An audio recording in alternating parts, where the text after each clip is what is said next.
Dani, ഈ കൊച്ചി കോർപ്പറേഷന്റെ കാര്യം എടുത്ത ഒരു പക്ഷേ വിമതർ എത്രത്തോളം പ്രധാനപ്പെട്ടതാണ് എന്നത് നമുക്ക് സംസ്ഥാനത്ത് തന്നെ തിരിച്ചറിയാൻ കഴിയുന്ന ഒരു സ്ഥലമാണ് കൊച്ചി കോർപ്പറേഷൻ. 3 UDF വിമതരുടെ പിന്തുണയോടെയാണ് കഴിഞ്ഞ തവണ LDF അവിടെ അധികാരം നിർത്തിയത്. നേരിയ ഭൂരിപക്ഷത്തോടെയാണെങ്കിലും അവർക്ക് ഭരണം വിജയകരമായി പൂർത്തിയാക്കാനായി വലിയ പദ്ധതികളിലൊക്കെ ഈ കോർപ്പറേഷൻ മന്ത്രി ഉൾപ്പെടെയുള്ള പദ്ധതികളൊക്കെ മുന്നോട്ട് വെച്ച് അവർ ഇത്തവണ വീണ്ടും ജനവിധി തേടാൻ പോകുമ്പോൾ ഈ വിമതർ എന്ന് പറയുന്നത് എങ്ങനെ നിർണായകമാണെന്ന് നമുക്ക് കൊച്ചി കോർപ്പറേഷൻ വെച്ച് പറയാം. അപ്പോൾ ഈ അവസാന വട്ടം കൊച്ചി കോർപ്പറേഷനിൽ ഈ ശക്തിദുർഗമായ ആ കോർപ്പറേഷൻ തിരിച്ചു പിടിക്കാൻ UDFന് കഴിയുമോ? അവിടെയും വിമതർ പ്രശ്നമാവുമോ? അങ്ങനെ പല പല ചോദ്യങ്ങളുണ്ട്.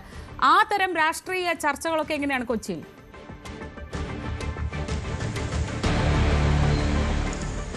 ശ്രീജ, കാരണം ഈ വിമതർ എന്തുമാത്രം പ്രശ്നമുണ്ടാക്കും അല്ലെങ്കിൽ എന്ത് നഷ്ടമുണ്ടാക്കുന്നു എന്ന ഒറ്റ ചോദ്യത്തിന് അതിനൊരു ചെറിയ ഉത്തരം മാത്രമേ ഉള്ളൂ: കൊച്ചി കോർപ്പറേഷൻ എന്നത്.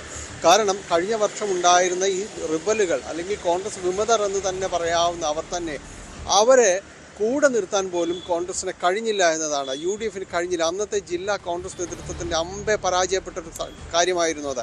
കാരണം അവരെ കൂടെ നിർത്തിക്കൊണ്ട് കോർപ്പറേഷൻ ഭരണത്തിലേക്ക് പോകാതിരുന്നതിൻ്റെ മറ്റൊരു പ്രധാനപ്പെട്ട കാരണം അന്ന് ആരായിരിക്കും മേയർ എന്ന് പറഞ്ഞൊരു സമവായം അതിനകത്ത് ഉണ്ടാക്കാൻ പറ്റിയില്ല കോൺഗ്രസ്സിന്. അതും പറയേണ്ടതാണ്. കാരണം അങ്ങനെ ഒരു സമവായം ഉണ്ടാക്കാത്തത് കൊണ്ട് ആ ഭരണം തന്നെ നഷ്ടപ്പെട്ടോട്ടെ എന്ന് വിചാരിച്ച വളരെ നിസ്വാർത്ഥമായ ആളുകളാണ് ഈ കോൺഗ്രസിനകത്ത് ഉണ്ടായിരുന്നത്.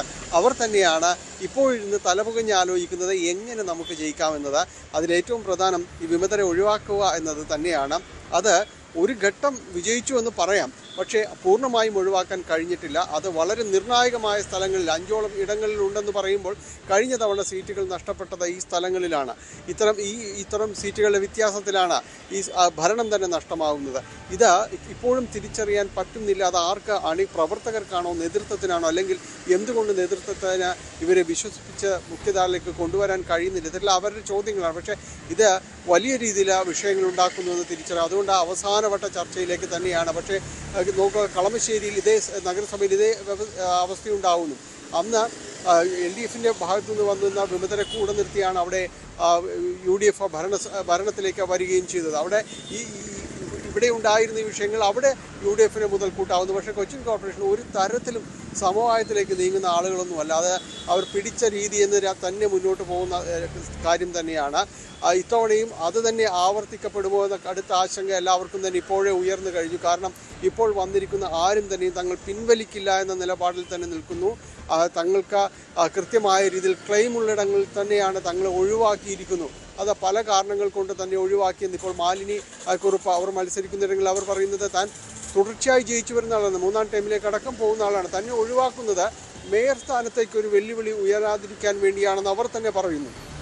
കാരണം ഇത്തവണ വനിതാ സംവരണമാണ് മേയർ. അപ്പോൾ അവിടേക്ക് തൻ്റെ ഒരു പേരൊരു ക്ലെയിമായി വരരുത് എന്ന് കരുതിക്കൊണ്ട് തന്നെ മുളയിലെന്നുള്ള ആ സമയത്ത് സ്ഥാനാർത്ഥി ചർച്ചയിലേക്ക് തന്നെ കടന്നു വരാതെ മാറ്റി നിർത്തുന്നു. അത് അനുവദിക്കാൻ കഴിയില്ല എന്ന് പറഞ്ഞാണ് അവർ മത്സരിക്കുന്നത്.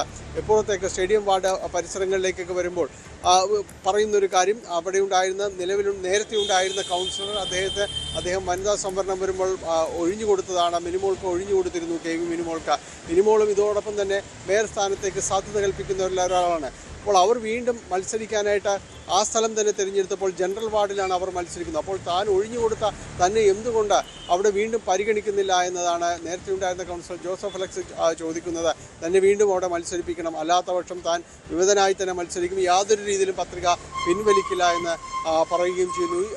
പശ്ചിമ കൊച്ചി ഭാഗത്തേക്ക് വരുമ്പോഴേക്കും അവിടെയാണ് 10ാം വാർഡിലുണ്ടായിരുന്ന ബാസ്റ്റിൻ ബാബുവിനെ മാറ്റിയത് എന്ത് എന്ന് അദ്ദേഹത്തിന് പോലും അറിയില്ല. വളരെ മികച്ച കൗൺസിലർക്ക് അടക്കമുള്ള പുരസ്കാരങ്ങൾ നേടിയ ഒരാളാണ്. അദ്ദേഹത്തെ മാറ്റി നിർത്തുന്നു. അദ്ദേഹം പറയും തനിക്ക് ഇത് ഉൾക്കൊള്ളാൻ പോലും കഴിയില്ല. നമ്മൾ ആ വാർഡിലേക്ക് വളരെ ജനങ്ങൾ അടുത്ത സ്ഥലത്ത് മത്സരിക്കാനായിട്ട് അദ്ദേഹത്തെ ക്ഷണിച്ചുകൊണ്ട് പോകുന്ന ഒരവസ്ഥയിലേക്ക് വരുമ്പോൾ ഇതിൻ്റെ എല്ലാം പൊളിറ്റിക്സ് എന്താണെന്നത് ജില്ലാ നേതൃത്വം തന്നെ വ്യക്തമാക്കണമെന്നതാണ് അവർ പറയുന്നത്. ഏതായാലും കടുത്ത മത്സരം ഇവർ കാഴ്ചവെക്കുമെന്ന കാര്യത്തിൽ, ഈ 3 പേരും കാഴ്ചവെക്കുന്ന കാര്യത്തിൽ യാതൊരു സംശയവുമില്ല. അത് ഈ നിലവിലുള്ള കോൺഗ്രസ് സ്ഥാനാർത്ഥികൾ, UDF സ്ഥാനാർത്ഥികളുടെ തോൽവിക്ക് വലിയൊരു ഘടകമായേക്കുമെന്ന വിലയിരുത്തൽ ഇപ്പോഴേ തന്നെയുണ്ട്.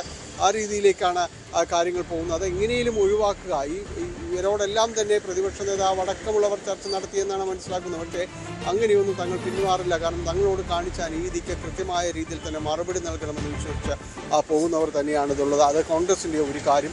ഇപ്പുറത്തും അത്ര രീതിയിൽ സുരക്ഷിതമൊന്നുമല്ല ഇടതുമുന്നണിയിലേക്ക് വരുമ്പോൾ ആ കാര്യം. ചില സ്ഥലത്ത് ഈ പൊതു സ്വതന്ത്രരെ നിർത്തി അതോടൊപ്പം തന്നെ ചില ഡമ്മി സ്ഥാനാർത്ഥികൾ വന്നവരുണ്ട്. ഇവരെയൊക്കെല്ലാം തന്നെ പിൻവലിപ്പിക്കണം, അല്ല എങ്കിൽ അത് പാരയാകും. അപ്പോൾ അത് മറ്റു രീതിയിലുള്ള ചർച്ചകളും ഈ ഡമ്മി സ്ഥാനാർത്ഥികളും നടത്തുന്നു എന്നതെല്ലാം തന്നെയാണ് മനസ്സിലാക്കാനായിട്ട് സാധിക്കുന്നത്. എന്തായാലും വലിയ ചർച്ചകൾ ഇതുമായി ബന്ധപ്പെട്ടുകൊണ്ട് നടക്കുന്നു.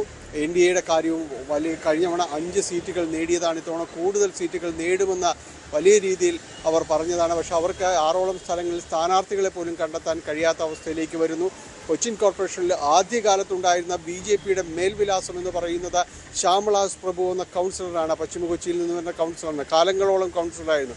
ഒടുവിൽ ശ്യാമള എസ് പ്രഭു വീണ്ടും മത്സരിക്കാൻ തീരുമാനിക്കുമ്പോൾ അവർക്ക് സീറ്റ് നിഷേധിക്കപ്പെടുന്ന അവസ്ഥ. ശ്യാമള എസ് പ്രഭു ഇപ്പോൾ അവിടെ നിന്ന് റിബലായി മത്സരിക്കുന്നു എന്നതാണ്, BJPക്ക് റിബലായി മത്സരിക്കുന്നു എന്നതാണ്. അങ്ങനെ റിബലുകൾ ആരുടെയും തന്നെ സ്വകാര്യമാകുന്നില്ല, എല്ലാ ഭാഗത്തും തന്നെയുണ്ട്.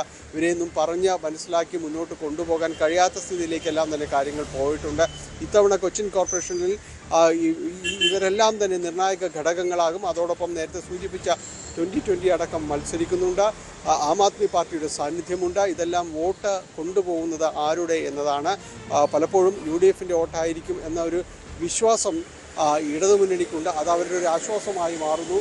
കുറച്ച് വോട്ടെങ്കിലും ആ രീതിയിൽ പോകും. അങ്ങനെ വീണ്ടും ഭരണത്തിലേക്ക് എത്താൻ കഴിയും എന്ന കാര്യങ്ങളെല്ലാം തന്നെയാണ് പൊതുവിലുള്ളൊരു കണക്കുകൂട്ടൽ. പക്ഷേ ഇപ്പോഴും പ്രവചനാതീതം തന്നെയാണ്. പ്രത്യേകിച്ച് റിബൽ സ്ഥാനാർത്ഥികളടക്കം മുന്നോട്ട് വരുന്നൊരു സാഹചര്യത്തിൽ എങ്ങനെയാകും, കഴിഞ്ഞ തവണത്തെ പോലെ തന്നെ തുലാസിൽ തൂങ്ങി മുന്നോട്ട് പോകേണ്ടി വരുമോ ഏതെങ്കിലും മുന്നണിക്ക് എന്നത് തന്നെയാണ് ഇത്തവണയും ഉയരുന്ന ചോദ്യം. ശ്രീജ.